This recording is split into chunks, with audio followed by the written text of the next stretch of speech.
This Tuesday, September 20, 2022, from 11 a.m. to 12 noon, or from 12 noon to 1 p.m. U.S. time. Do you agree? And you must be hung by your neck until you are dead, or until your teeth kill. With former Minister of National Security, Robert Bobby Montague, that Jamaica should resume hanging? Join in the discussion with Wilfred Rattigan, former FBI agent and attorney at law. We'll be live on social media. Make We Talk Jeffrey Tavares YouTube channel. That's this Tuesday on Roots 6.1 FM, the voice of the inner city. Remember your teachers them now. Remember your nurses them now. Remember your doctors them now. My Highland don't hello.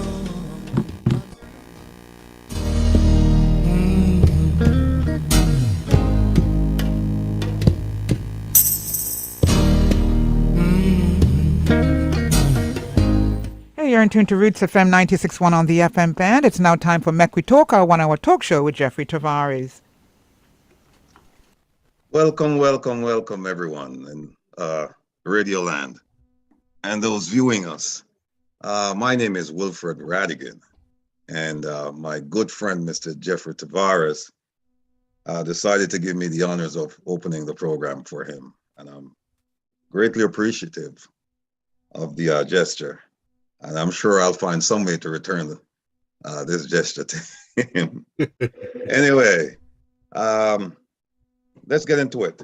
The advertisement was about the statements made by the former Minister of National Security, Mr. Robert Montague, regarding hanging as a possible solution to the runaway crime problem in Jamaica. That's one of the issues we'll be discussing today. Also, we'll be discussing the, I call it Camina Gate. It appears as if the government is of the belief that explaining or at least identifying the people or some people responsible for the financing of her candidacy, that should suffice and the issue should be buried. But to the contrary, we have more questions than answers. And so we're going to be exploring that issue as well. And time permitting, we'll also discuss the Ministry of Education and their role in trying to educate our children, or their failure to educate our children and to keep teachers in the classroom. So, Mr. Jeffrey Tavares, good morning, sir. Thank you so much, Mr. Rattigan. How are you doing today? You hear me clearly? Loud and clear, my brother. Welcome to Make We Talk, everyone. We're watching and listening from around the world and the Eastern Caribbean. This morning, we're going to speak on so many topics. We're also going to speak on a video that I see circulating on social media. So also in the Star, the Jamaica Star, where a police officer throw a young a man off what is a precipice or a wall or something, and say him a bad man. No, we don't want no bad man in the police force. I don't know if Mr. My good friend, my producer, Mr. Brown, has that video to show. Let me know if you have the video to show, Mr. Brown, because we need to see the video. Yes, Mr. Brown, go ahead and show the video, sir. Because this is nonsense.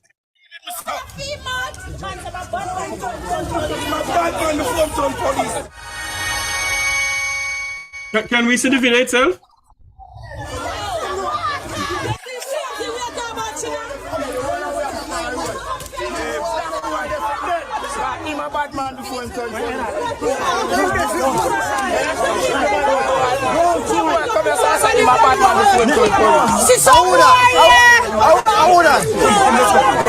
Yeah, we're using that.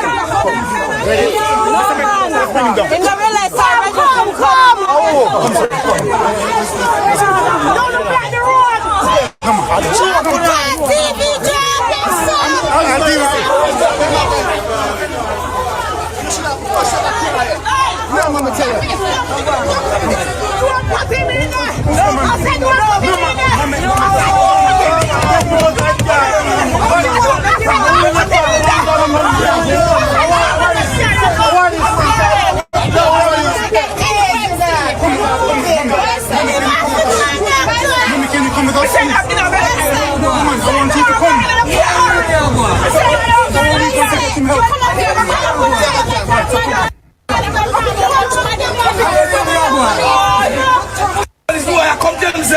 man, him a bad man. Him a bad man. Him a bad man.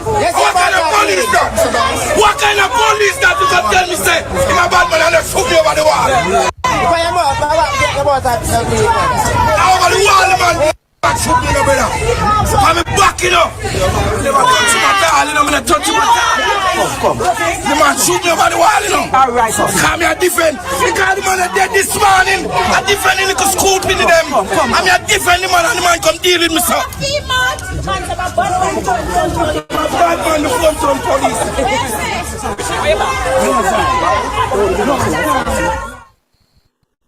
Thank you very much, Sir Brown. You know, Mr. Rattigan, what is becoming of our country? If the police can't secure its citizens, and if the police decide that them a bad man, then don't enter the JCF. Because we have bad men in a parliament racing up media personnel that they mustn't call him pertaining to any bridge. And we have bad men in the JCF telling the citizens of this country that they're a bad man. What is Jamaica coming to? The Minister of National Security and Injustice, Dr. Harris Chang, along with his incompetent Commissioner of Police, Jamaica become all over the world now. We hear the news, mass shooting in Jamaica. Massacre. Massacre going on in our country. And you have the People's National Party have the 84th annual conference on Sunday, where the party leader gave a speech as dead as Riverton Dump. It's as dead as Medaris. Nothing of substance to the people of this country. The only thing about that substance is the ganja. Him decide say he want to legalize ganja if he get in. Which have that is going to be another 18 years before him going there. Now, Mr. Rattigan, you is a former law enforcement person. We're gonna talk about what Bobby saying about hanging. Because people are saying that Robert Bobby Montague should have said this when he was in there. And what he's saying don't make no sense now. But to me, makes sense. Hang them till they skate kin like a dog. Too much going on in this country. Mr. Rattigan, the video I just showed you, sir, where the policeman threw the citizens off the precipice or a wall and say him a bad man. Your views on it, sir? Yeah, it's sad, but that's the state of affairs in Jamaica today. I don't see any justification for it. If he needed to apprehend or detain the person or arrest the person, and obviously he didn't need to, because the person, based on the video that we saw, the person was free to go. So the question is, why did he do it? That type of behavior we cannot condone. That type of behavior is reprehensible. It's totally against everything that they've been taught at the police academy. And so this policeman should suffer some consequences. It remains to be seen whether or not the family is going to sue, or they're going to reach out to Twiddly D to see. Who is Twiddly D? Twiddly D is the so-called police commissioner.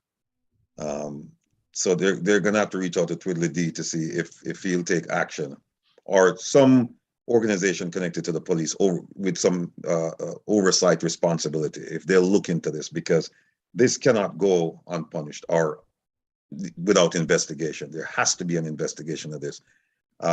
It's things like this, by the way. Some people will tell you that these things are typical. It's police abuse. It's typical. Well, at some point we have to stop the atrocities.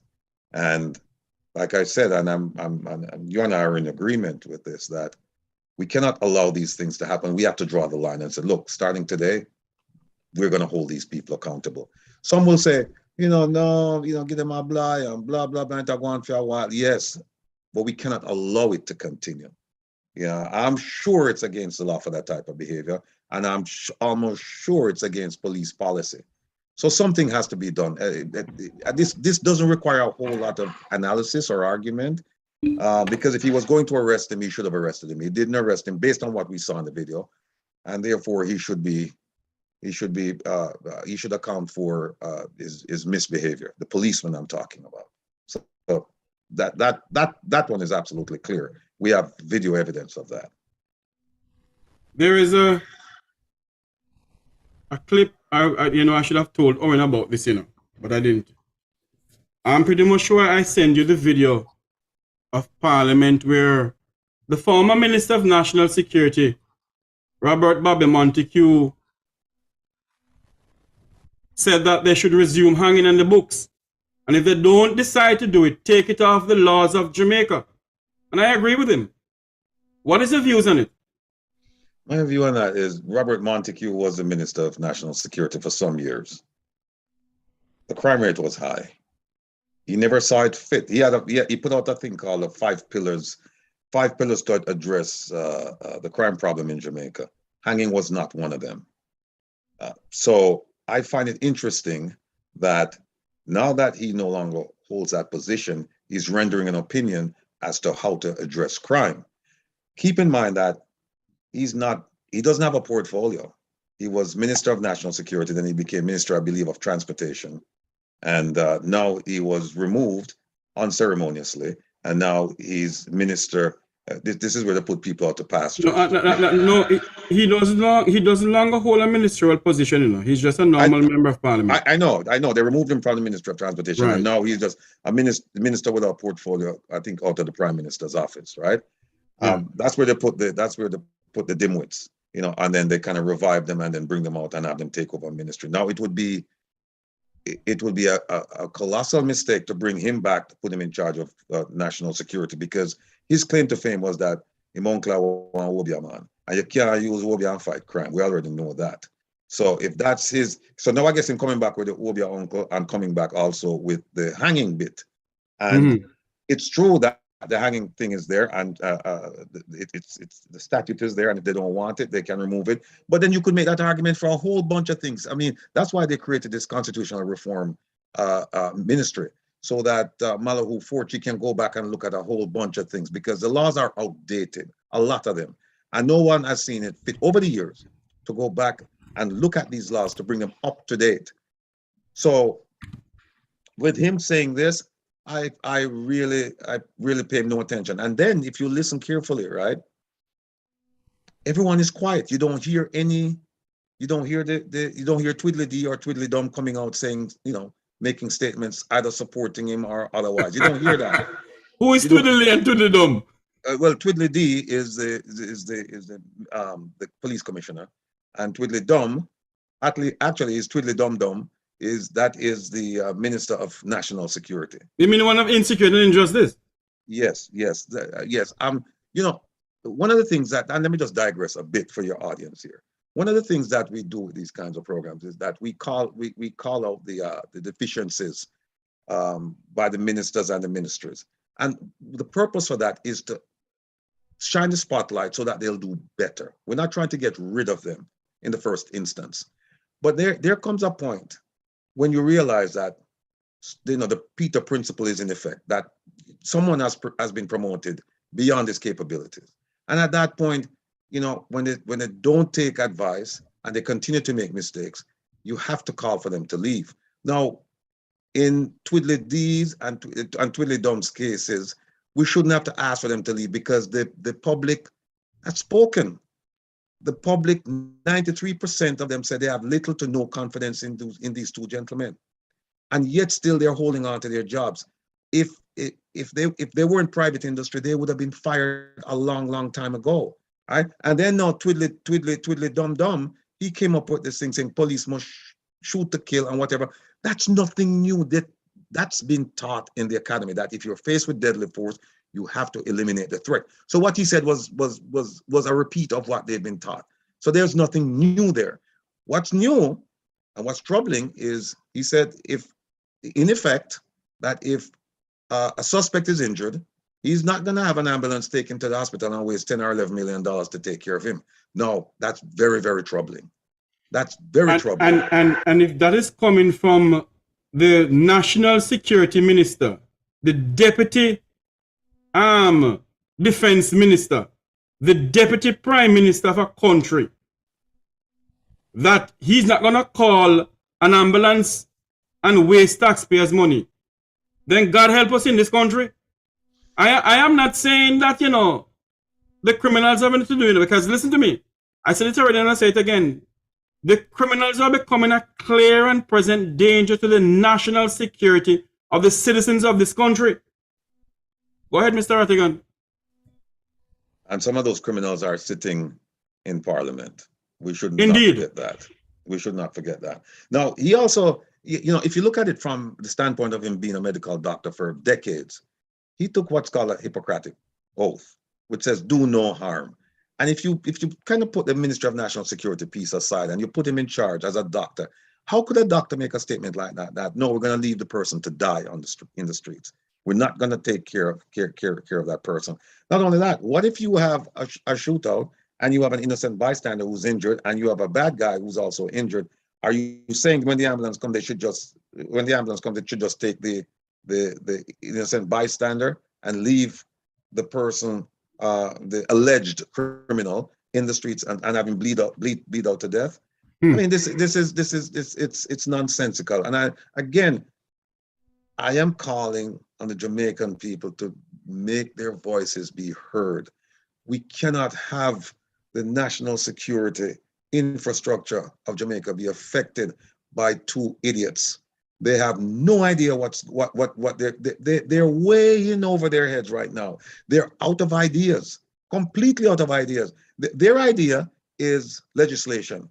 You cannot legislate your way out of crime completely, right? There are some steps you can take to legislate certain things, but if you think that that's the answer, then you know nothing about crime fighting, because you can put all the laws you want on the books. If certain things aren't done, because it has to be done in conjunction with other strategies and tactics. And if you think legislation along with ZOZA and curfews and state of emergency, if you think that those three, along with legislation and along with amnesty, will stop the shooting and stop the killing and stop the mayhem and stop the chaos, sad state of affairs in Jamaica. So those two, they should be, you know, if those two men, if they really cared about Jamaica, if they really care about Jamaica as a country, and they really care about the Jamaican people, and they're concerned about the crime situation, they should come to the realization by now that they're failures, abject failures. And what they should do is do the honorable thing. Do what Rattigan, in the same vein as what Rattigan did. Walk away. Let somebody else, let Fitzbailey or the other gentleman, I can't remember his name right now, but have Fitzbailey, one of them, have them sit in that seat and try and do something better than what you're doing, because you don't have the support of the men and women who are your subordinates. You don't, because you are not leaders. And leadership and leaders, they're not necessarily positional. Just because you have a position doesn't mean that you're a leader. Or just because you have a leadership position doesn't mean that you're a leader. And these men have demonstrated that principle time and time again, that they're not leaders. They don't represent the honorable men and women trying to defend the country against the scourge of crime. And so it's time for them, if they have a conscience, they should walk away from the position. Go home to your families. You know, go to pasture, go out, take care of your grandchildren and rest of your family. But leave the Jamaican people in the hands of capable, competent people, because you two are not. My God. The country is going on a slippery slope. And when I hear the opposition leader on Sunday at his conference speaking, I hear nothing new. fair criticism. I hear nothing about the crime plan that the People's National Party has for Jamaica. I hear nothing of substance. The only person of substance there, I gave a good speech, was Damian Crawford and Senator Gabriella Morrison, or Morris, whatever her name is, and former party leader Dr. Peter Davis. Give something good. But the current leader of the People's National Party, the 84-year-old party, the oldest party in the Western Hemisphere, nothing pertaining to Jamaica's crime problem. So what should we do with an election call? No better barrel, no better herring. Yeah, it's sad because, you know, as we heard, the JCF does not have a crime plan. Does not. They have a national security plan, and I'm going to take them to task on that because they haven't done anything in that plan, and they haven't even labeled it as a crime plan. But you know, there's something I need to ask you. In order for them to get donor funds, don't they have to come up with a plan, written plan, submit it to the American Congress or to the British whatever to get the donor funds? And if in that booklet that they have, aren't they supposed to write the plans that they're supposed to be doing? So if that is the way they go about getting donor funds, and all of that they put in the booklet to the foreign government, if that is not carried out, what can be done? Well, I'm glad you brought that up, my brother, because that's a discussion in and of and by itself. But I have a document here, right? It's called the National Security Policy for Jamaica Towards a Secure and Prosperous Nation, issued by the government of Jamaica. Now, this document, okay, yes. It's 120 something pages. Show it again for me, Mr. Rattigan. Show it again for me. Here's a document. See the coat of everything? It's right here. See it? And if you look right there. National Security Policy for Jamaica. Right. This document, I suspect, was written to get donor funds. Because you know why? Very little that this document speaks about has been implemented. Very little. Now, you ask her, let's expand on that question, right? Or let me expand on the question because you actually asked it in a broad-based thing and I chose to highlight that. When you ask for donor funds, particularly from the United States, and you write something like this, there is a presumption that you're going to do the work and that they will fund it. Now, when you collect the money and you don't fund the product, the project, and monies find their way in your pockets via wire transfers to foreign accounts, you've broken the law. You have broken the law. And let me say to all of the politicians, past and present, and a warning to the ones for the future, that if you take US donor funds and you convert it to fraudulent means, you don't do what you're supposed to do with it, you put it in your pocket and you send it overseas or whatever, that's a crime against the US government. And if that money, when you transfer those funds, if they touch the US banking system, which in most cases they will, that's another crime. And you can be prosecuted. So all our who thief money, and all our who thief in money, think carefully, because there's a group of Jamaicans in Jamaica and the US that is coming up with a project to bring to the US government for investigation and, if necessary, prosecution of people who have stolen donor funds. Also, for people who, when I say people, I'm talking about politicians and civil servants at the highest levels.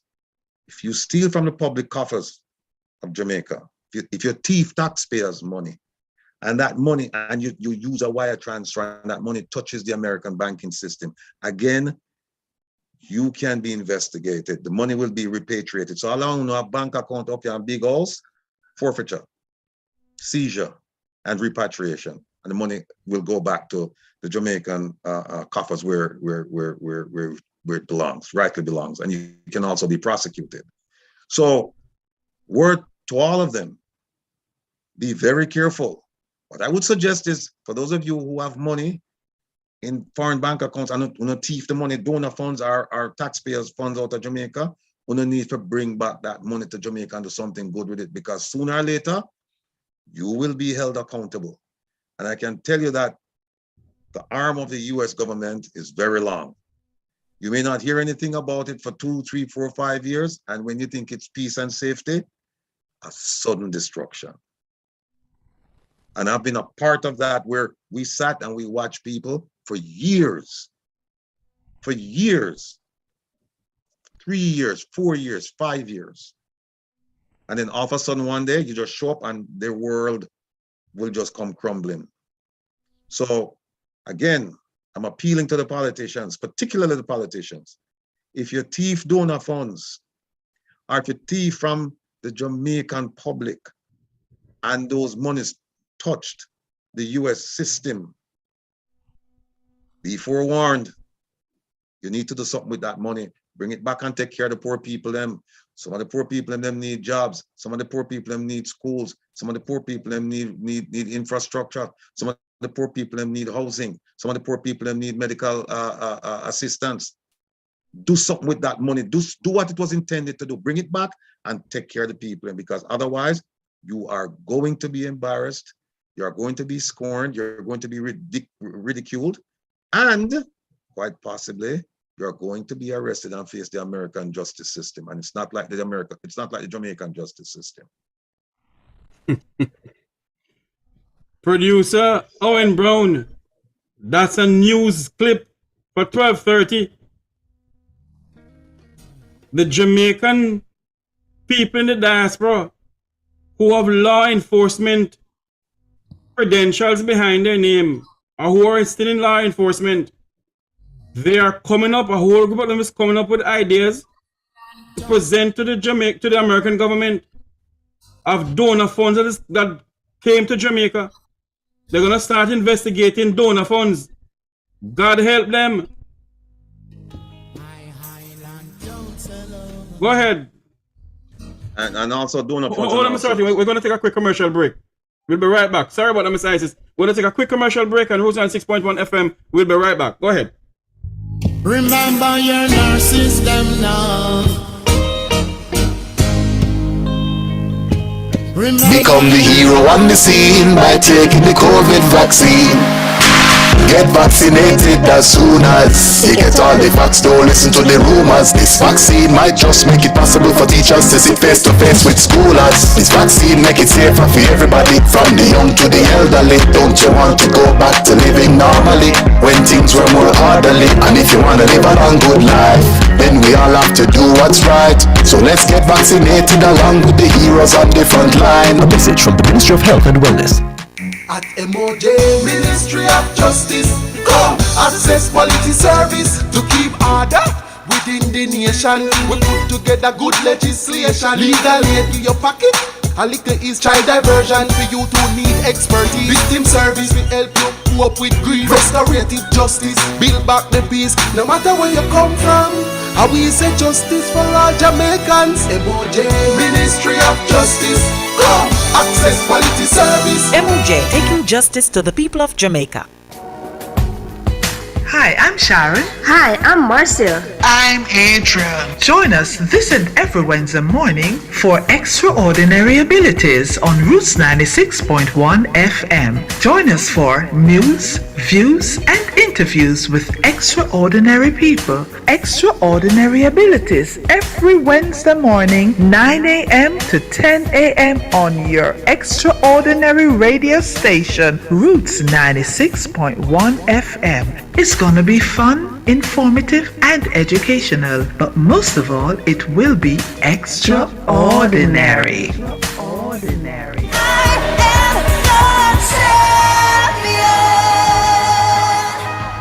Backyard Magazine presents the Music Feel Reggae Show on Roots FM with Music Feel, DJ Sogi and SK.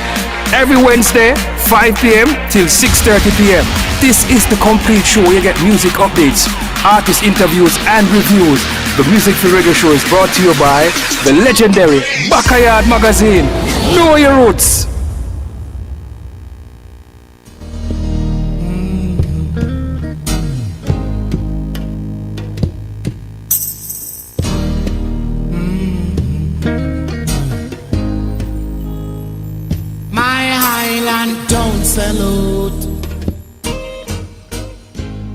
Welcome back to Make We Talk here on Roots 96.1 FM, the station that gives the information correctly.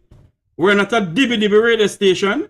We don't give fraud news or fake news. I'm speaking to Wilfred Rattigan, former FBI agent, the son of the soil from Waterhouse. Mr. Rattigan, welcome back to Make We Talk. Yes, sir, I'm back and it's good to be back. You said something before the break, sir. Repeat what you say again. Speak a bit louder.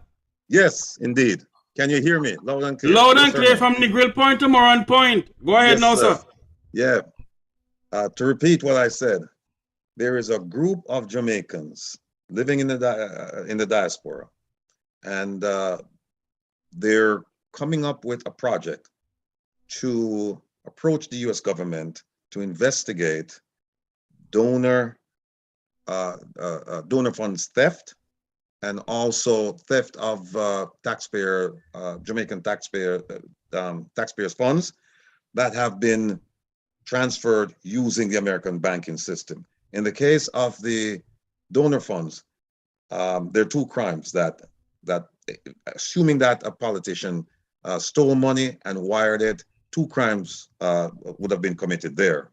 And in the case where the person stole money from the taxpayers of Jamaica, it would be only one crime, where they transfer the funds using the American banking system, because the principle is that the Americans, they don't want anything that will jeopardize the integrity of their banking system. And so if ill-gotten gains are being funneled through using their system, they try their level best to stop it. So the Department of Treasury, the FBI, and a host of other agencies, they'll get involved. So there's a group, as I mentioned, there's a group of Jamaicans. They're trying to come up with a project. Well, actually, they're not trying to. They're coming up with a project, and they're collecting the facts, and it will be presented to the U.S. government. So all of the politicians, particularly politicians who thief money, right, and live a lavish lifestyle, big old fancy car, foreign bank accounts, frequent trips, and all that stuff, investments overseas. If you use, I hope you travel with that money in your suitcase, because if you use the banking system and you transfer those funds, you are in for a rude awakening, because now you're not talking about just an investigation. You're talking about possible incarceration. Because some of them have house in Florida, you know. Pembroke Pines and all kind of pines. And the other thing I mentioned is that once the proposal has been completed and it's presented, you may not see anything happening for this year, next year, whatever. And it depends on the level of the investigation. But I can tell you one thing: it will be sure. So if the person go home to the Lord or to the devil, what can they do? They're gonna take the family. Repeat that. I don't. In other words, if the person kicked the bucket, dead, gone, the investigation, it doesn't stop. It doesn't stop. Okay. Because it's looking at funds. So at the very least, of course he's gone, so you can't prosecute him, but you can return the funds. Oh, so the family has to return the funds? Yeah, the funds must go back. And so, the poor people in Jamaica who should have benefited from those funds, who did not receive the benefit, now they will. Because once the money goes back into the public coffers, the Jamaican government, they're going to think twice now before having somebody steal those funds. Because not only that, there are repercussions for that. I mean, the donors could say, we're not giving you any more money. because we realize that it's a piggy bank for the fortunate few. Well, who would be the unfortunate few? So in other words, the $2 billion that is given as donor funds to the National Security Ministry, if there's some hanky-panky going on in there, and they start investigate, and they find some hanky-panky that go on from 19 whatever, they're going to dig up and start dig deep. Yes, indeed. Yes, indeed. So if I were a politician who stole money, whether I'm retired or I'm still in parliament, I would be worried at this news. I would be, no, I'm sorry. I wouldn't be worried. I would be very worried. We're going to switch gear because we'll have a couple minutes leave. We're going to talk about Camellia Johnson Smith, the Minister of Foreign Affairs and Foreign Trade, where they push that poor lady. The woman has good integrity. And then push her if you go come chat, Secretary General of the Commonwealth. You have some more information on that, sir? Yes. Go ahead. Recently, the Minister of Misinformation, Robert Morgan, go ahead. Yeah, he made a statement in response to questions posed in Parliament about the donors. And he gave three names: the name of an individual and the names of two companies, corporate entities. And it became clear during his explanation that there are others involved, but they haven't seen it fit to give the Jamaican government the authority to release their names. Now, what's interesting about that is that on August 7th of this year, when he was interviewed by Nationwide Radio, Mr. Morgan made several statements. One of them, and I'll just give you, I'll give you a few. He said, this is a transaction, quote, this is a transaction between private Jamaican companies and a private US company for the benefit of an international campaign. He didn't say international campaign of an individual or of a government official. He stopped there at a campaign. Then he went on to say the government of Jamaica was not a party to this contract, which is not true. Then he said, I cannot reveal a company's private contract. These are all quotes. They were not acting on behalf, the government of Jamaica is not a party to the contract, and it would be inappropriate for me to name private company. We told, yes, the individuals reached out to us, and we told them we would be very happy if they would assist. And that the Jamaican government ran a clean, transparent, principled campaign that met the standards of accountability. That's not true. That's absolutely not true. Think about this. If you go back to his earlier statements that Jamaican government had nothing to do with this, then why is the Jamaican government coming out with a statement addressing the issue when they're not a party to it? If it's a party between private individuals, how did it get into Parliament? You have already said we don't care about this contract. It's between these two entities out there, and they're all private, and so we're not involved. And you're asking me to name names, and I can't name names. Now, guess what? He's named 3 names, but we still have more questions. Who are the remaining parties? What percentage? How much money did they give? What percentage did they give? And here is something that's even I wouldn't say more, that's equally significant. Where is the filing? Because if you give money to Jamaica, hold on, Mr. Rattigan. Just to make our listeners and viewers be clear on what you're saying. When you said filing from Fin partners to the US government or to the Jamaican government? The Fin partners, let me just go back and for the benefit of those who do not know the story, just do a synopsis. The government of Jamaica, despite a prior agreement to allow Baroness Cotland to run unopposed for the position of Secretary General of the Commonwealth, decided to put up Camellia Johnson Smith as the Jamaican candidate. In doing so, they gave her a budget. Alongside that, We have private companies and individuals in Jamaica who decided to fund her campaign. What they didn't do was to give the money to the Jamaican government directly. They gave it to a company. There was a contract to a company, I think, called Etc. or something to that effect. That company engaged Fin Partners, because now we're finding out there are more people involved than originally thought. That company gave the contract to Fin Partners, and Fin Partners is an American company that's involved in PR business. So they were responsible for doing the PR for the minister, even though the minister had her own budget for PR. So now she's getting PR from two sources, from the JIS and others, and from Fin Partners.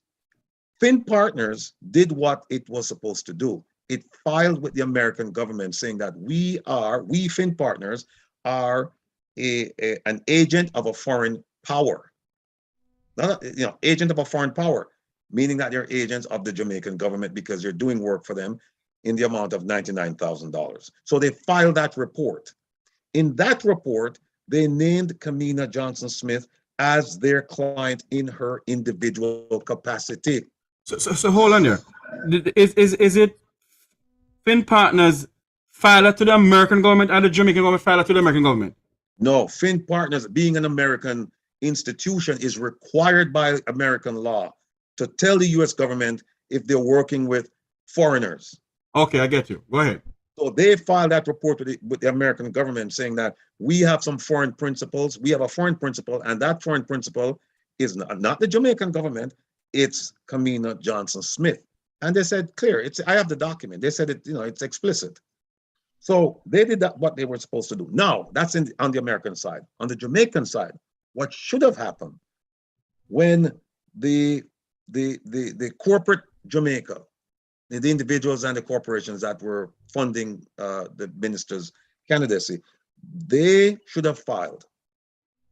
The money should have gone into the main pot for the Jamaican government. That's where the money should have gone. And the government and or the minister should have filed with the Ministry of Finance to say, we've received a gift. And they did not file it to the Ministry of Finance in Jamaica at all? No, because when you file with the Ministry of of Finance, guess what you have to do? You have to name the donors, their addresses, their phone numbers, their emails. So the people who haven't come forward yet, or the people who have not given the Jamaican government authority to release their names, when they're supposed to be on that filing, and they have not filed yet. And another thing is that, and this is quite interesting, the minister to date has not come forward to explain her position. She has not. There's a whole controversy brewing around her and her candidacy, yet she's been extremely silent. Now you can look at it and say silence is consent for everybody else to say whatever they're saying, but whatever they're saying is just mass confusion because they contradict. Every week they come out with a statement. That statement contradicts the statement that was made the prior weeks. Is it that the Minister of Misinformation do not know how to carry out the information and he's misleading the Parliament? The minister, I think, was put in an awkward position in Parliament because I think the questions were posed to the Prime Minister, and I think he excused himself.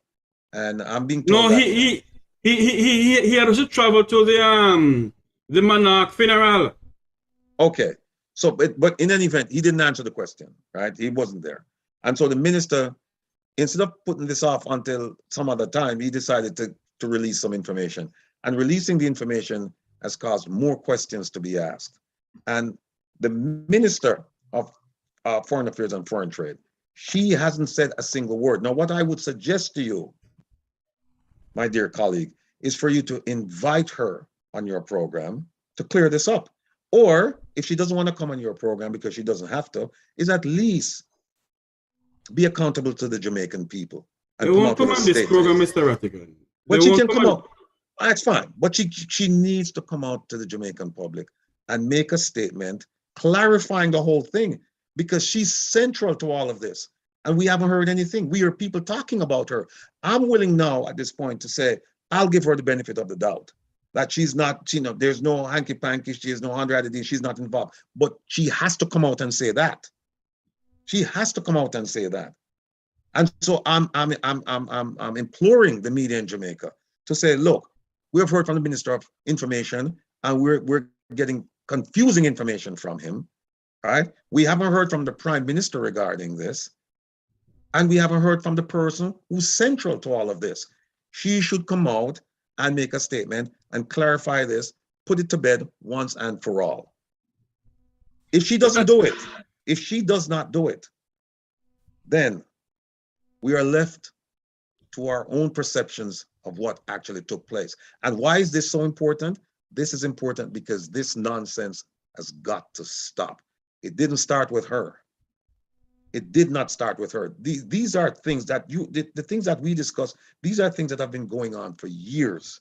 And somewhere, somehow, someday, there has to be a demarcation line where you said, okay, from this point forward, everything is illegal and we're going to deal with it. And so we have to stop, because at the end of the day, it's not government money. It's not government money, it's taxpayers' money. The money that she used to travel to Africa to try to secure votes. That was not private money. That's none of the $99,000. The money she used, that was government funds. The money that they paid for this photographer, well, it's not a photographer, it's not an official photographer, this amateur photographer to go from, and I say amateur in the best light. I've seen his photographs. He's a very good photographer. But the money that they paid, the taxpayers paid for him to travel from Europe to go to Africa to take pictures, that's taxpayers' money. That's taxpayers' money. And then if you go back and you think to what, if you go back and you listen to what the minister said, he said, he's hold on, which minister is now? The minister of misinformation? Yes. He said that the prime minister told them to cut and double up responsibilities because the government could not afford the expenditures made by other countries for a similar campaign. So basically he's saying the prime minister said, look, we're broke. We don't have the money to spend, lavishly. So double up if you have to double up, do whatever, do whatever you need to do, tighten your belts so that we can do this thing, right?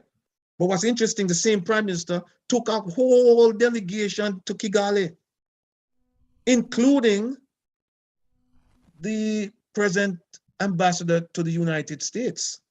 Now, what was her role? And this you're saying to me that the Jamaican ambassador to Washington flew from Washington to Kigali? The Gleaner brought that story, and there has been no one has sought to refute it, to say it's lie, it's not true. So tell me now, why would the Jamaican ambassador from Washington flew all the way across the Atlantic or wherever they flew from to a Secretary General of the Commonwealth conference or meeting? What is her role in all of this? People in position, people are uniquely positioned to know what's going on, and smart money say that they went to have a celebration because they thought that the Minister of Foreign Affairs, that she was going to win, and there was going to be a celebration. And as part of that celebration, the ambassador, the Jamaican ambassador to the United States, she was going to take over Kamina's role as the Minister of Foreign Affairs and Foreign Trade. That's what I'm being told.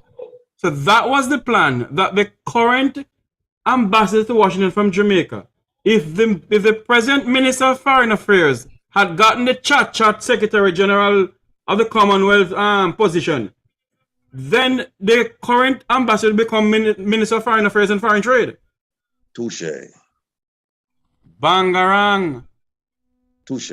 And that's why she was there, right? Because if you think about it, she's I don't know her exact portfolio, but her main portfolio is the United States. I don't know if she has territorial responsibilities over any Commonwealth country, but I do know that her main responsibility is the United States. No, I don't think so. What would be interesting would be to find out if all of the high commissioners, because that's what they call them when they're in Commonwealth countries, right? If all of them went to Kigali, because they have a stake in this, because they're all members, they're all working in Commonwealth countries.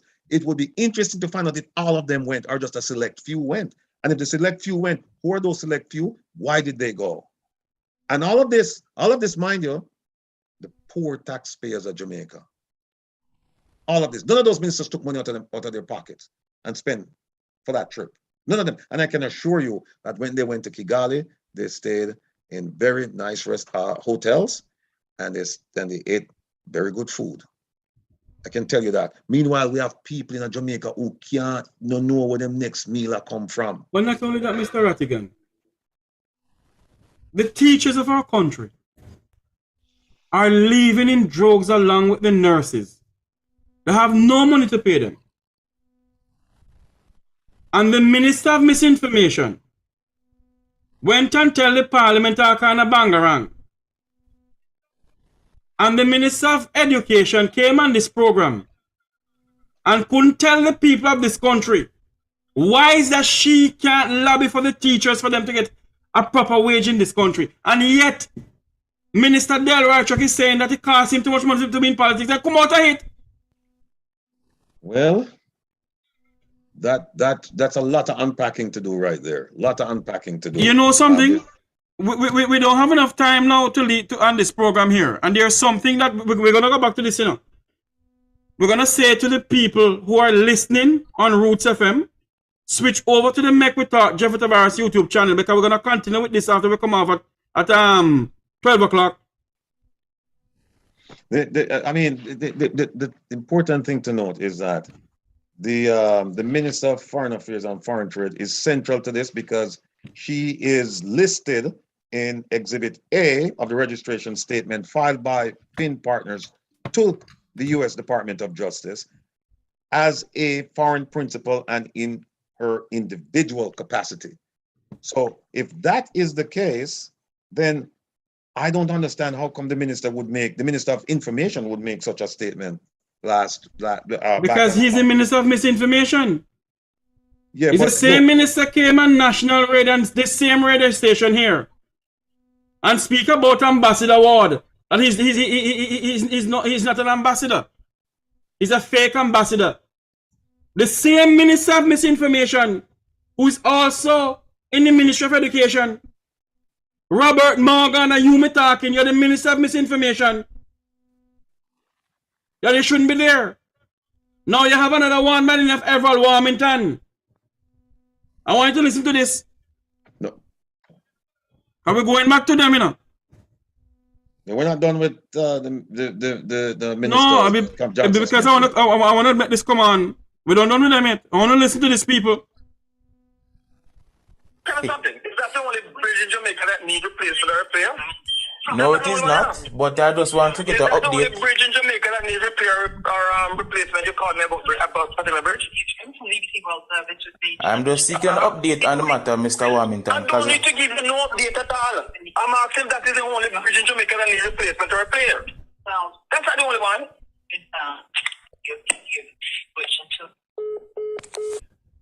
No one hear that? Want to hear that?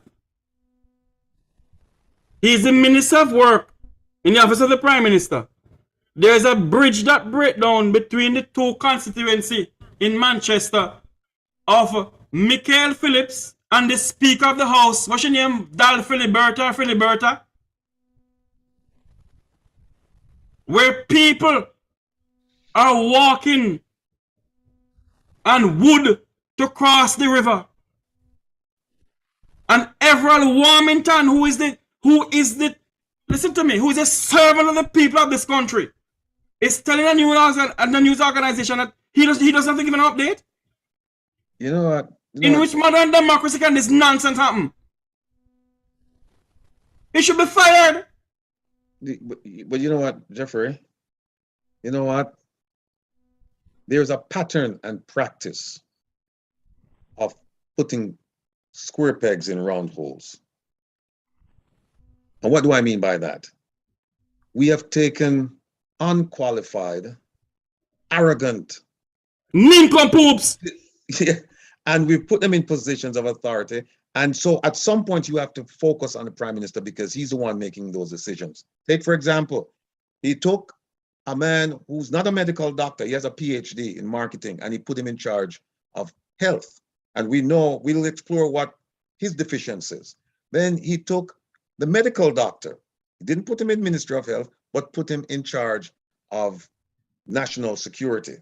And then you ask the question, what does he know about national security? Now we can go to the WikiLeaks cable coming out of the US Embassy about what the US government had on him and how they felt about him, right? Then you have Fable Williams. What a poor example of a minister. She has no clue what's going on. And evidence of that, I urge your listeners and your viewers to go and look at her most recent public appearance, the town hall meeting. Town hall meeting at the Jamaica College about almost 2 weeks ago, where every question asked, the Prime Minister had to jump in and try to buttress her because she's a weak fence politician. She was falling down flat on her face. Even a high school student asked her a question and she couldn't answer the question, and he had to jump in and try to help her. Yes, right? it was a secondary. It was a secondary. Go ahead. Warmington. You have Warmington. Then you have. Then he tried to squeeze in Rocky Mead, right? Then you have Anderson, and you ask yourself the question: what's going on here? What's going on? It is now 12 o'clock, I presume, in Jamaica. It's 1 o'clock somewhere in the United States. Jamaica is in a sad state of affair. Sad state of affair. If you want to hear more of Mr. Rattigan unfolding information of what is going on with the Ministry of Foreign Affairs, the JCF, join the Make We Talk Jeffrey Tavares YouTube channel right now. Share, like, share, and subscribe to this channel. Like, share, and subscribe to the Roots FM Make We Talk, the Roots FM YouTube channel also. You know, I think it's time for us to go off here. Go ahead. Before they go, you know, one of the things that we should do as part of the project that they're doing for donor funds and whatnot, we should do a background on all of these ministers, a background on their finances, their travel, everything. And we have the capability to do so. And that's what we should do and expose them to the Jamaican public. That's what we should do. When you have somebody who dirt poor coming out politics and then overnight millionaire and cannot account for it, yet still you tell people out the street that if we catch you, right, you tell the criminals, if we catch you, Proceeds of Crime Act and so on and so forth, that if you can't explain where you get this money from, then woe be unto you. Why aren't we doing the same thing to the politicians? Poor people these are the poor people in program, you know. This is a poor people program, right? We are fightful now. We are call things up because we want changes, right? And when we say changes, we're not talking about change government. We're talking about changes in the way they provide services. Now, you, the voters, if you want to vote them out next election, that's between you, your God, and ballot box and your party. I don't care. All I'm saying is that if they're not providing the services, if they're not thief the money, and we show you so the money gone somewhere else that was destined for you, you need to take appropriate action. You cannot do this legacy voting thing where you vote for somebody because your mother vote for him, your grandmother vote for him, your great-great-grandmother vote for him, your neighbor would vote for him or her. No. Well, this is where we're going to say so long from Roots 96.1 FM. Until you hear my voice again, I'm Jeffrey Tavares. Switch over to the Make We Talk Jeffrey Tavares YouTube channel. There's more to come. This is where I say so long from here. Thank you to Owen Brown, my producer. Over to Roots 96.1 FM. Until you hear my voice again, God bless. My Highland, don't sell out. Please don't sell out. Get. Thank you very much. We're back here on the Make We Talk program. Send out the YouTube channel. Send out the YouTube channel. It's Make We Talk Jeffrey Tavares YouTube channel. Like, share, and subscribe. There is too much going on in our country. You hear what Everett Warmington said a while ago? He's the Minister of Work. The Minister of Work. And he answered the Jamaica Observer news person that way. Everall Warmington who's paid by the taxpayers of this country. And we sit down and accept these people. And when we see them wanting boss, give me something to boss. And because we bank on, so we mum and papa PNP or JLP, so we have JLP and PNP. Well, me a Tavares, everybody knows how the Tavares line lies. I am neither P nor a J. For me gear back smash up. You can't go neither left, right, nor center. Full time we stop this nonsense in this country. No, you know what? That's the height of arrogance. When you have a minister responding to a query concerning an issue within his portfolio, and he deflects from the immediate problem to say, well, that's not the only bridge that needs, is that the only bridge that needs fixing in Jamaica? And then say, I don't have to give you an update.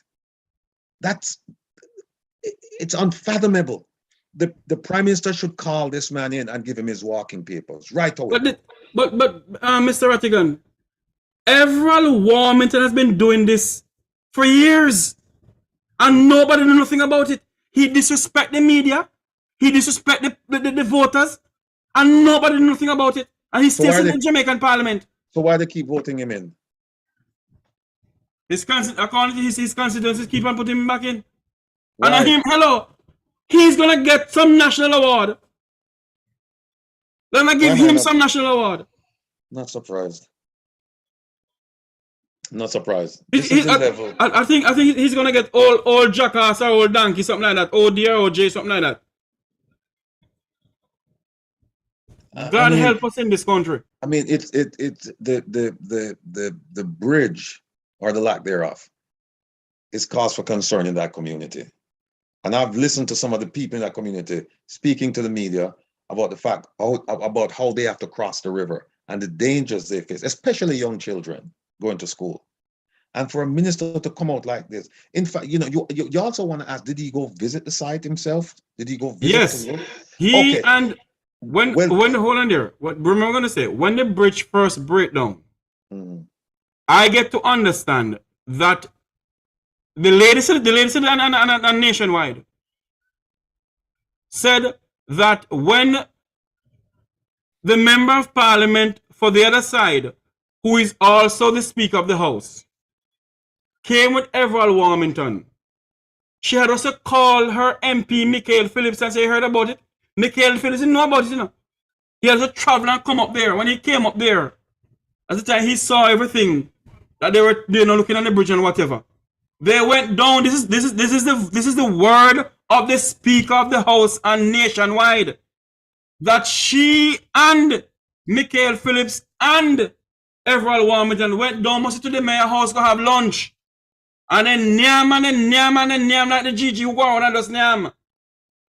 That even the person on nationwide said, look like I had a good lunch, man. I can't stop talking about the lunch. All right? And for the minister to be telling the media that he doesn't have to give an update. Look, it's good that he went. And it's good in the sense that he saw everything. But it's 1 year now, Mr. Rattigan. One single year now.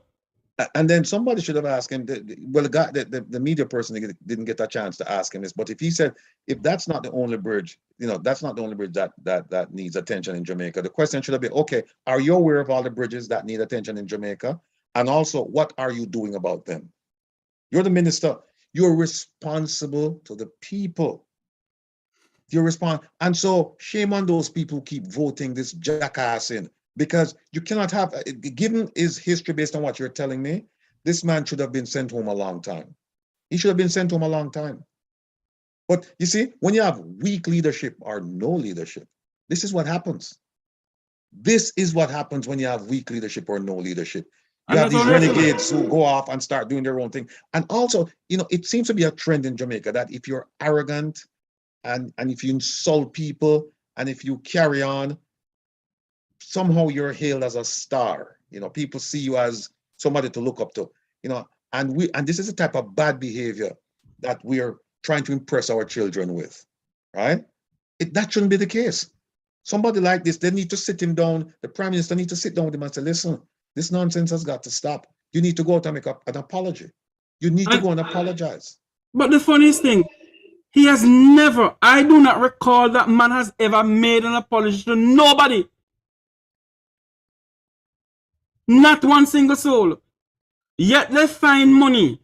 They found over $200 million or $100 million to do Independence Grand Gala. I am not saying they must do something for Jamaica 60, but yet the bridge is out. There's no bridge. They find 70 odd million or 40 something $million for Secretary General. They find $12 million to build a sign in Negril. But yet the sign is in Hanover, in the parish of Hanover for Negril. And Negril is in Westmoreland. Huh? $12 million to build a sign. And the Negril Health Center need help. The Salom Hospital need help. What is going on in this country? You know, the politicians have taken the people for granted. And this is something that's been going on for decades. And it's to the point now where they feel like we are not accountable to them. We do whatever we want, and that's the end of that. And as long as the voters continue to let these things happen, this is what's going to happen. You need to let people know that you serve at our pleasure. And the moment we're not pleased with what you're doing, we are going to vote you out of office. It's that simple. You believe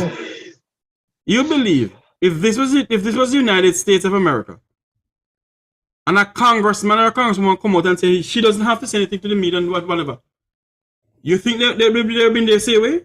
No. But because these politicians in Jamaica take the Jamaican people for a bunch of idiots, a bunch of nincompoops, a bunch where they can go on and give them $5,000 or some KFC if you get them vote. And they vote them in. When they go in there, that's totally different. They will come and say, tomorrow morning I give you a £10 of chicken back. Or tomorrow, when you vote for me, when you can see when the door wide open. And the arrogance of these people. When are we going to wake up? Jamaicans, when are we going to wake up and say enough is enough? We can't continue like this. You have parliamentarians disrespecting us, and yet you're saying that we must build Jamaica to live in 21st century, to live and work and raise family where? For 23rd division where? You remember that proverb you and I talked about? Yes. A Turkish proverb. You want to mention it to your listening audience so that they can get a sense of what's going on. You have it there because my don't have it here with me. Go ahead, man. It's an old Turkish proverb, and it says, and listen carefully, people. It says, when a clown moves into a palace, it does not make him a king. It just makes the palace a circus. Mm. And that's what we're having here. We're having a bunch of clowns running Jamaica.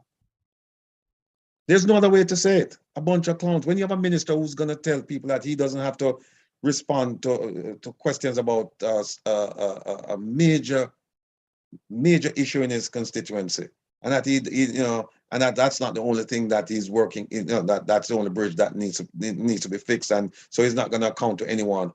When you have a minister of national security telling that you're going to leave people who get shot, you're going to leave them out in the streets, you're not making the ambulance take them to the hospital. When you have another minister saying that we should bring back hanging, when he himself was Minister of National Security, he didn't mention that in his 5 pillars of justice or whatever he wants to call that nonsense. I'm sure he doesn't understand any of it, even though his name is attached to it. Right? A bunch of technocrats copied that stuff. I'm sure he doesn't understand any of it. They copied that stuff and gave it to him to sign. And I'm sure if you ask him right now, he can't recite them. Right?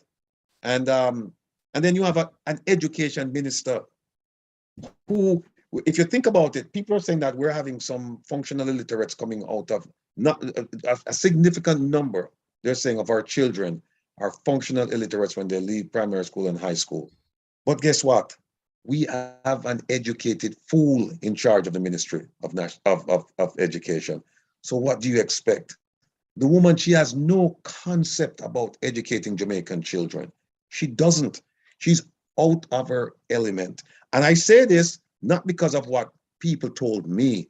I say this because of the words that came out of her mouth. You know, I I laughed a couple days ago before schools opened. She was somewhere and the moderator said to her, Minister, are you sure that come Monday we're not gonna have a disruption of school, everything will be okay? Hey, the minister, you mean this Monday coming here? This Monday, you mean coming? Yes, I know, last Monday. I'm like, what the hell? The Minister of Education, she came on my program and I asked her some questions pertaining to our teachers. What is going on? If we have a government and they can't secure its people, they can't provide education for its people, they can't provide proper health care for its people, and two more things I can't remember the other two, something is fundamentally wrong with the governing of this country. Jamaicans, wake up. I am not saying that they don't have some good members of parliament in there, who are working the butt off. Raymond Crawford from Manchester. The member of parliament from St. Mary also, he's working hard. But you have some in there who, God Almighty, what they're doing. You know, when you look at the Minister of Education, you look at her presence, it doesn't exude leadership or confidence. When you listen to her speak about educating our children, you have no confidence that she's able to do it or that she understands what she's in charge of. At that press conference, there was a lady who got up and spoke on behalf of the ministry. That lady, I can't remember her name, but she spoke more than anybody else who wasn't sitting on the podium. That was refreshing to listen to that lady because she knows the ministry inside. You can tell that she's been around, right? She's an educator. That woman should have been the minister of education, not this figurehead, nincompoop, jackass who's sitting there, because she's a disgrace to Jamaica. I would hate to have her attend an education summit anywhere in the world and send her. I hope the Prime Minister doesn't do it. They will do it, of course. I hope he doesn't do it. I hope he doesn't do it because people are being educated in Jamaica, in spite of this idiot who's there. In spite of that, people are being educated, not because, but in spite of, because she's not doing anything to help the educational system in Jamaica. She's not doing anything whatsoever. And I'm telling you, my heart grieves for the young children, especially those whose parents cannot afford to send them to prep schools. Because that's when they're very impressionable at that age. They're like sponges. They suck up whatever you give them. And I agree because I went through the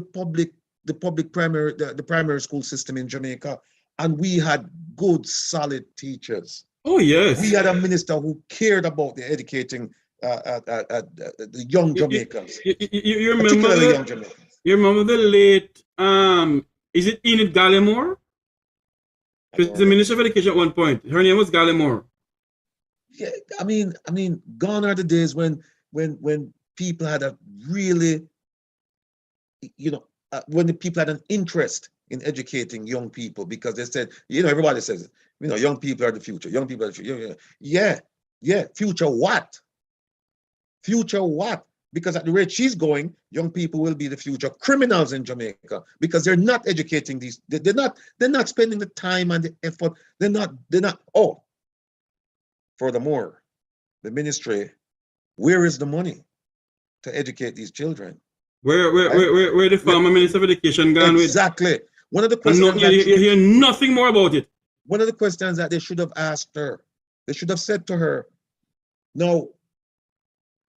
We're all aware that monies were misspent, transferred, fraudulently or otherwise from the Ministry of Education in the amount of hundreds of millions or whatever the number is. What are you doing to ensure and give the public confidence that this will not happen again? Nobody has asked her that question. And I'm telling you, if we don't spend time and take care of these young children, I'm talking about primary school level, high school, if we don't spend time and nurture them, right, what's going to happen is that they're going to deviate and they're going to go into a life of crime because they won't be able to compete. And when I say compete, we're not talking about just compete in Jamaica. We're talking about compete globally. I mean, look at what's going on with our teachers, right? Our teachers are well sought after. Look at our nurses, right? So if you don't spend time educating these people, then you shouldn't complain when they turn to a life of crime. Because how else are they gonna compete? How else if they don't have an education? And then we put these people there and said that we're leaving our children in their care and custody to educate them. And all them are doing thief money. I'm not saying this minister stole. What I'm saying, allegedly, the previous minister stole money. And I think they have very good evidence of that. But we hear nothing more about it. See, there it is. We hear nothing more about the Petrojam saga where billions and billions of oil went missing. But part of that too is because the media. The media is not on top of the story. The media's I keep on telling you, Rattigan. The media's in Jamaica in the back pocket of the politicians. Well, thank God. I'm not apologize for what I'm saying, it's the truth. Yeah, where is the follow-up story and where is the update on all of these things? And that's why things just fall by the wayside and then people tend to forget them. But as far as you and I are concerned and others who are well-meaning, we're not going to let these stories die. A media death, which is 9 days or so. We are going to stay on top of these things and we're going to ask questions and we're going to educate the masses so that they can ask the questions themselves. Because one of the things that what they've done is they've dumbed everything down so that the people cannot use critical thinking to analyze what's going on. That's what they've done. Because if Jamaicans as a whole, if they start applying critical thinking, logic, analysis to everything that's going on, there'd be an uproar in Jamaica. And I don't say this to cause concern about, people rioting or anything like that. All I'm saying is that once people start thinking, they're going to start asking. And once they start asking, and if enough of them ask, that will cause a change because the politicians will have no choice. Because people tell them, listen, you answer the question or we're going to ask for you to be removed. And if the government will not remove you, then we will remove you. Because there's such a thing as an election. We'll remove you. So we have to start talking to people, breaking things down so that everybody can understand what's going on. And then once we get into that space, that head space, there's no turning back. We're talking about a movement of change in terms of better services, responsibility, accountability for the politicians to their constituencies. That's what we're talking about. And we're so passionate about it that people tell me all the time, they say they can feel it coming through when you and I talk, they can feel it. And I said, yeah, because I come from some of the places that I'm talking about. I come from them places there. I live a wheat field, I live a compound, I live a waterhouse, I live all of them places there. And I know the stress and the strains of being poor. I know the stress and the strain, some of the sacrifices these families have to make so that their children can go to school. And that is what burns me up inside to see that from the time I left till now, not much has been done. And so when you make the argument that PNP, JLP, doesn't matter. It's the same thing. When you make the argument, I can't oppose it because I see it. I see it. We're 60 years old. This country is 60 years old. What has the two political parties given to this country? They're the one who start the gangmanism in Jamaica. They're the one who start this issue of gun because they want power, state power. And because right now, they can't control the Dan man and the gangman in Jamaica because the Dans and the gangs are in scamming, So they're making money.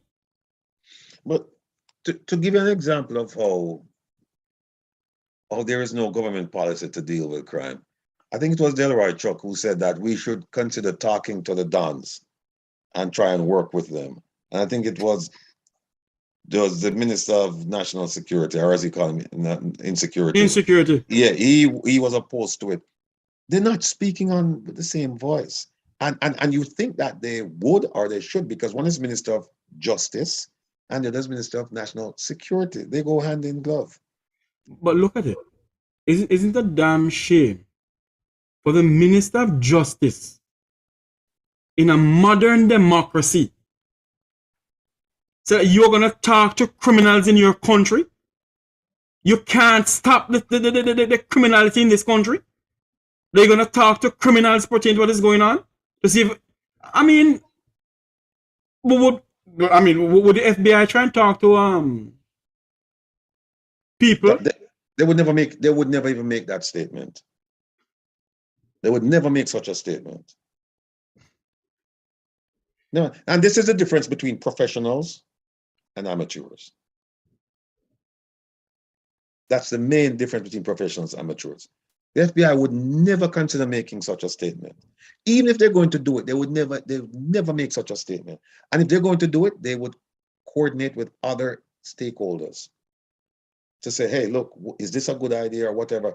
Within the organization itself, there would be a consensus as to whether or not this is a good idea. And if they're going to do it, then they'll say, well, they have other stakeholders. Let's talk to them and see what they think about this. And then when they make that statement, everybody would be on the same sheet of music.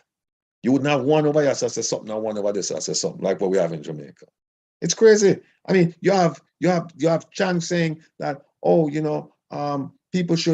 want to put people in prison for life. Life is better than capital punishment. Then we have the former minister saying, no, we need to bring back capital punishment. But Mr. Rattigan, I kind of want to agree with former Minister Bobby Montague with the whole hanging thing, though, Yeah, but why never bring it up when him did that? Well, that's true. He should have bring it up, yes. But another thing again that we need to do before we leave here, because we're going to leave here at 1:30, is we have to have constitutional reform. We can't have politicians appointing commissioner of police from the JDF. We have to have a constitutional reform where the police federation vote for a commissioner of police. And the candidates should do town hall meetings so that the public can ask them questions as to what will they do when if they get into the position to address the crime issue. That's what should have happened. Look, talk about constitutional reform. The other thing is, we need constitutional reform, but it's also to compel people to abide by those reforms, to abide by those laws, to abide by those rules and regulations. Because look at what they tried to do with Rocky Me the other day. They tried to slide him in. No, here again is a classic example that, you have Twiddly D, you have Twiddly Dum, Twiddly Dum Dum, you have Dumb, Dumber, and Dumbass. Somebody Dumbass. The Prime Minister is Dumbass. I'll leave Dumbass for you to figure it out. But here's what happened. You took the chief of staff of the JDF. You brought him in to become your first and only national security advisor. Then you moved him to become police commissioner. So now the national security advisor position is vacant. And the document I just show you, that's what he's in charge of, right? And so that's vacant. Now Rocky Mead is leaving. Would it make sense then? And it's not only the person who made that decision, is the cast of people around him, the advisors. They're also stupid, because it would make sense to me that you would take Rocky Mead and say, okay, put him here as the minister, as the advisor, national security advisor. Then slowly you move him into public service, and then you make him cabinet secretary. Instead, they want to violate the rules. No, but hold on there. In the Constitution of Jamaica, Section 92 speaks of the appointment of cabinet secretary. It has to go through the Public Service Commission. Right. And so what he should have done is, but here's the thing, they don't consider the JDF to be a public service. No, entity. it's not. Right. So what he should have done then, he should have brought him into as because there's a vacant position. He should have put him in that position. And since crime is a problem, national security is a problem, put him there. Make him stay there for 6 months, then you slide him into a public service appointment. And then you go from there and then you bring him into this thing. If that's how you want to do it. But you see the arrogance of it? You see the arrogance. There are rules on the books, there are laws on the book, and they just completely ignore it and just we're gonna appoint him. And it begs to ask the question: how many times has the Prime Minister of Jamaica breached the Constitution of Jamaica and breached the fundamental human rights of the Jamaican citizens? What I get to understand, I cannot prove it, that the current Minister of Legal and Constitutional Affairs, Marlene Malahou, whatever her name is, a former judge, okay, I heard that she said she didn't have nothing to do with the whole Rocky Meat issue. She don't want to be a part of it. I don't know if it's true, that's what I heard. So that means that it seems as if she told the Prime Minister, don't do it because it's against the Constitution, and him with him arrogance he decided to do it.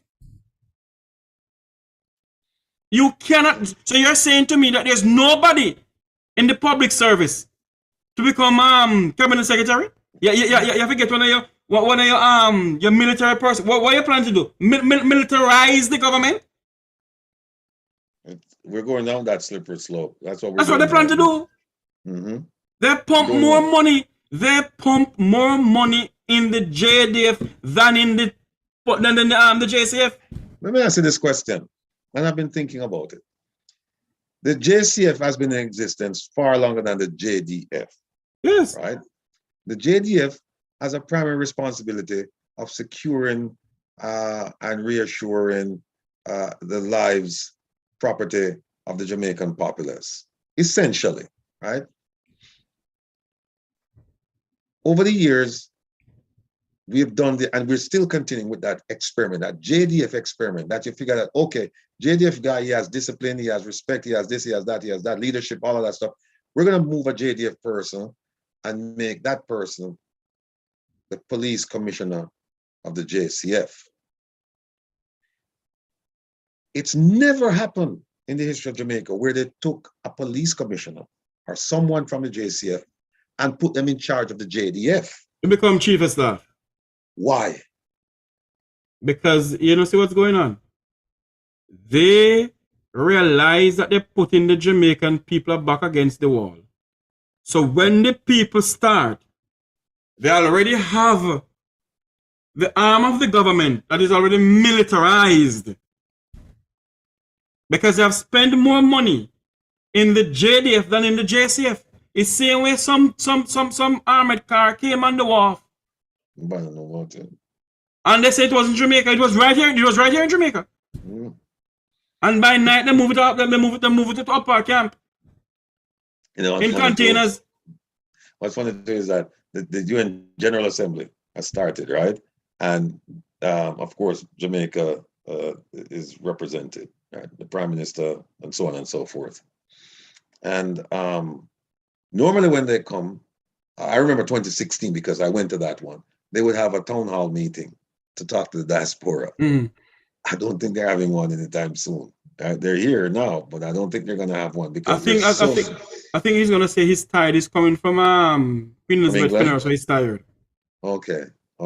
See, the thing is, look, when you're a leader, I don't accept those excuses because nobody forced you. Nobody put a gun to you and said, look, take this position. You voluntarily, you decided, I want this position. And right? I think so you have and you should know that serving people is a difficult task.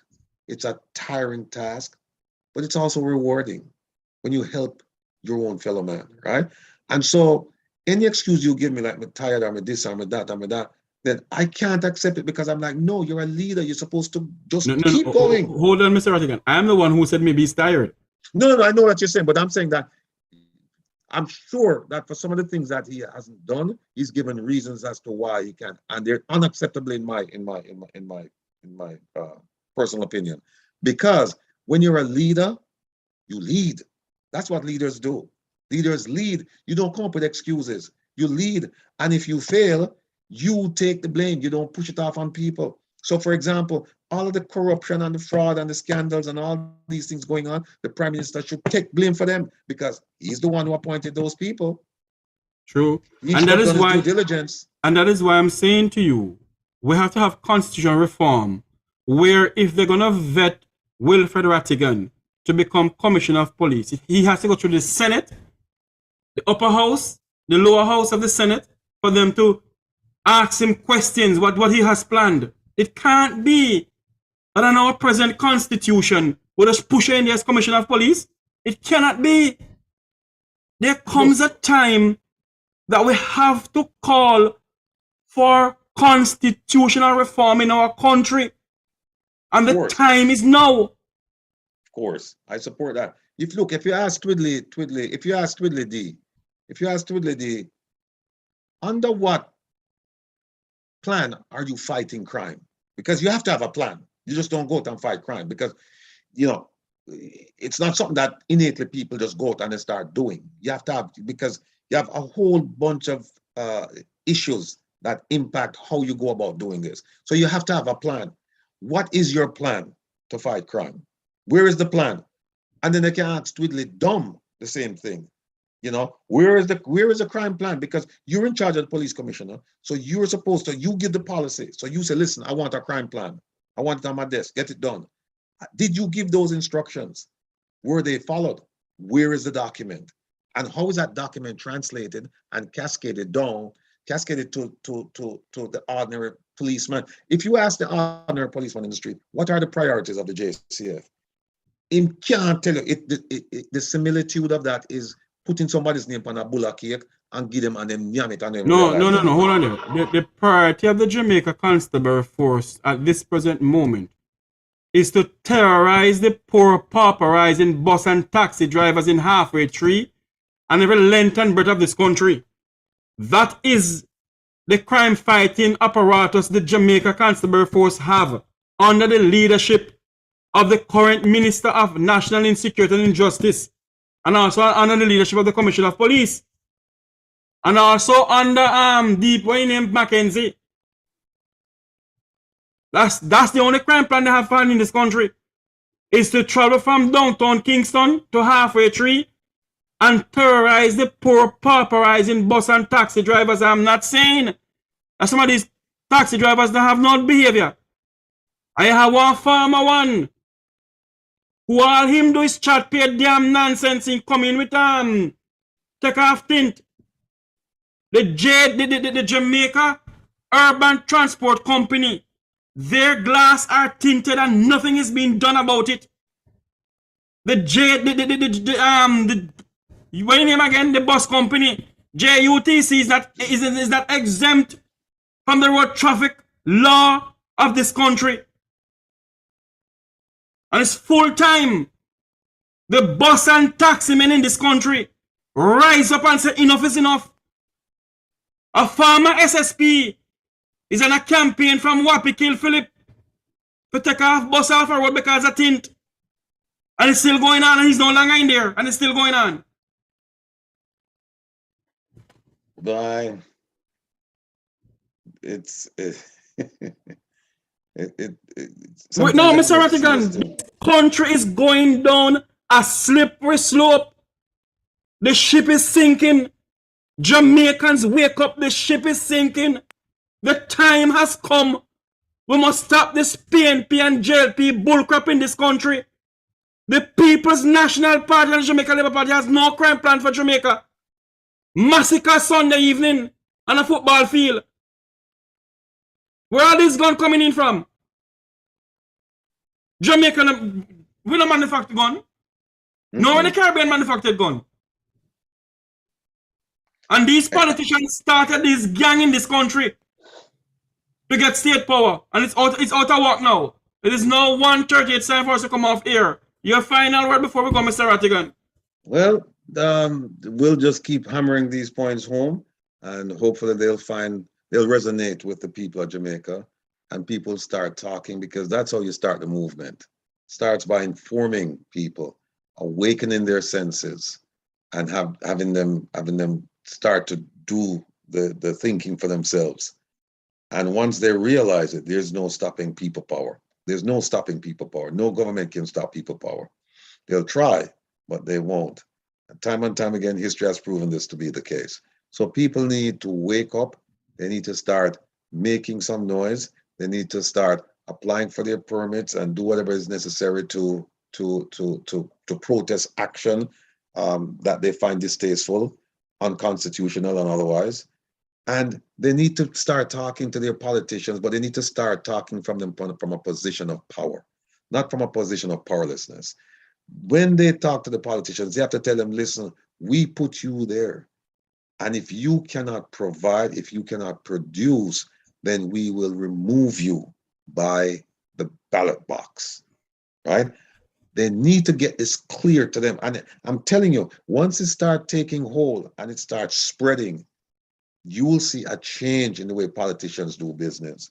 And this is not about JLP or PNP. It's about the people. It's about the majority of Jamaicans. It's about those who are living below the poverty line. It's about those who cannot afford to do the things that others take for granted, like eating and having a roof over your head and sending your children to schools and taking trips and all of that stuff, right? So these people have got to get up and they've got to make their voices be heard. And I am willing, ready and able to support their cause, because at the end of the day, I can't tell them what to do. I can advise them, I can provide the evidence, I can try to motivate them, but at the end of the day, it's up to them. They've got to get up. But every journey starts with the first step. If you don't take the first step, you're going nowhere. And what we want to do is, we would like to ride, if so be, to our destination. And when I say ride, we're not going to be, right now we're on a stationary bicycle. We're riding and we're telling people, yeah, we're riding and we ride 5 miles or whatever, but you're riding 5 miles in one place. This thing needs to catch on like wildfire, where people, they realize what's going on, and so they hold people accountable. It's very simple. And I'm just hopeful that people will heed the message and take the necessary action. Thank you, sir.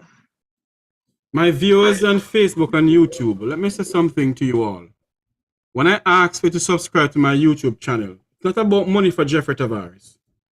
I am not looking money. Subscribe and share that other people can know that there's a voice for the voiceless Jamaican. That somebody standing for justice for Jamaicans. Because without somebody standing for justice for this country, then where would we be? Where are we going to go? They're talking about a 2030 vision to live and work. Where? Where a massacre going on? There's no crime plan for this country. We have to call them out. We have to call them out and hold them accountable. This is where I say so long from here, but before I go, I have to play something Before you play, just one quick thing. Go ahead. A very dear friend of mine sent me something, said that Everett Warmington is named to be given national honors by this government. And yes. I said something to her, and you mentioned it, and I said something, Fiwa. Disrespecting the people of this country. I mean, this is a farce. You see, when them take people for idiots and them take people for granted, because people should come out and say, no. This man is not deserving of that national award. He's not.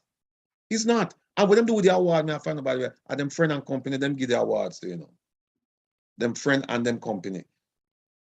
Right? But it's true, me no want no award, I never look none. Neither do I. Talk the talk, because me not curry favor nothing with nobody. I not look no friend and company. So, Jamaican people, get with the program. This nonsense, stuff like this, they might throw it down on face. Man say not to report to nobody about no bridge status report on a bridge, right?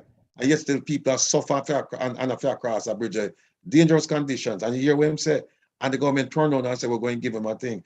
Even if they want to give him for something they do good, I can't think of anything they do good. But even if they want to give him, suspend it. Don't give him this year. Wait till next year till him do something. But you're gonna give him now in the face. But you're gonna give him now in the face of all our going. You're gonna give him now? No, sir. It's a slap in the people in face. And I must get the member of parliament Is it Central Manchester? No, I think Raymacroft is Central Manchester. Michael Phillips is a part in Manchester. And the bridge breakdown, the Speaker of the House of Representatives adjoining to her district, the bridge brought down 1 year now. And you're saying to me that the Jamaican government cannot find a Bailey Bridge and let the Army Corps of Engineers, the JDF, put it up? Yep. Good point. And everyone want me to gonna tell the Jamaica Observer journalist that he doesn't have to give him an update on how many bridges in Jamaica need fixing. And they're gonna give him a national award? God help us in this country. Thank God for the awards and I mean nothing outside of Jamaica. Because it watered down, because the people who get, I tell you what, the people who get, a lot of the people who get them awards, yeah, if we should do a background investigation upon them, man. Who are not criminal, who are not child molester?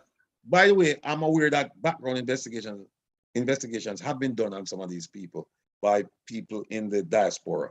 I know of a particular person who has done some background investigation on some of these people. And the stuff that he has told me is just unbelievable. So thank God that, it not really mean much, but still, it's taxpayers' money them are going to use to have that function there, right? And the award I made out with more pin on them is taxpayers' money. You hear what this good lady is it Donna? Donna is saying that how can we talk with the politicians if they behave like how everyone is behaving? Simple. It's simple. You start with the demonstration. You start making him know that this, and then you make the Prime Minister know. People have to look. The squeaky wheels get the grease. If you yell, nobody now listen to you because them things say, okay, everything is fine. I remember one time I had a problem with a supervisor of mine at the FBI, and the problem continued, and I never said anything.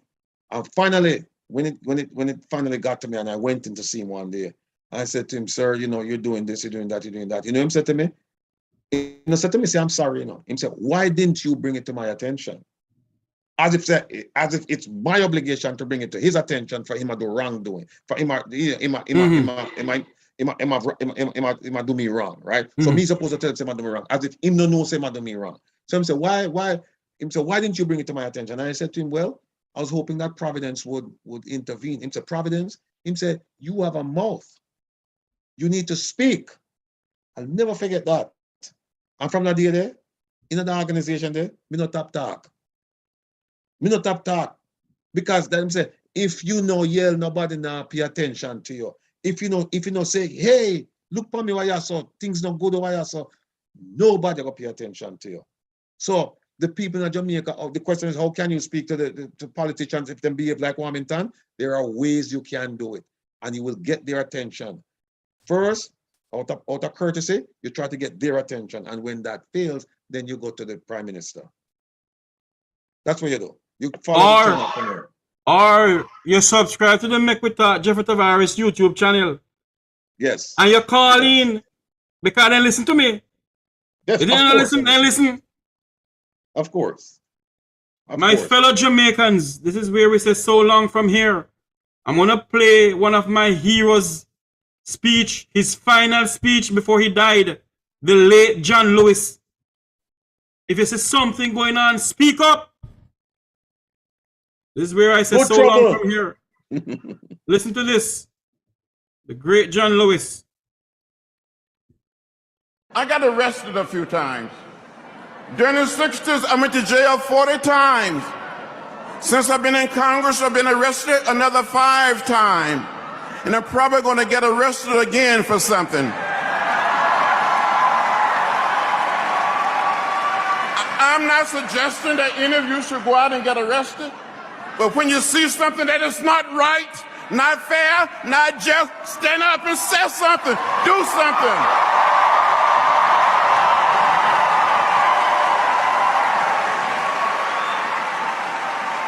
I gave a little blood on that bridge in Selma 53 years ago. I almost died. Some of my friends and colleagues were murdered in Mississippi and other places. I'm not asking any of you to give any blood. I'm just asking you to go and vote like you never voted before. We have to vote.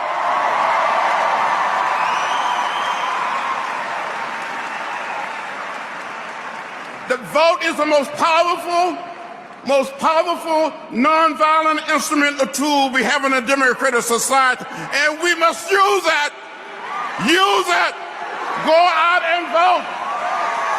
Let's go out and vote. Go and vote. Go and vote. But the funniest thing, we must go out and vote, but the funniest thing, no better barrel, no better herring in Jamaica. We don't know what to vote for.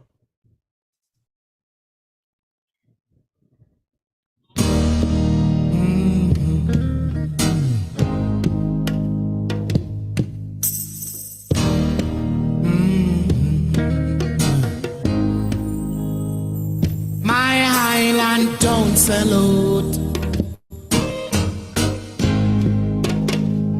My Highland don't sell out. Please don't sell out. My Highland don't sell out. Remember your teachers them now. Remember your nurses them now. Thank you all for watching. I'm Jeffrey Tavares saying so long. Like, share, and subscribe to my YouTube channel. Until you hear my voice again, may God bless you. May God bless Jamaica land we love. Remember your doctors them now. My Highland don't sell out. No, no, no, no, no. My Highland don't sell out. Please don't sell out.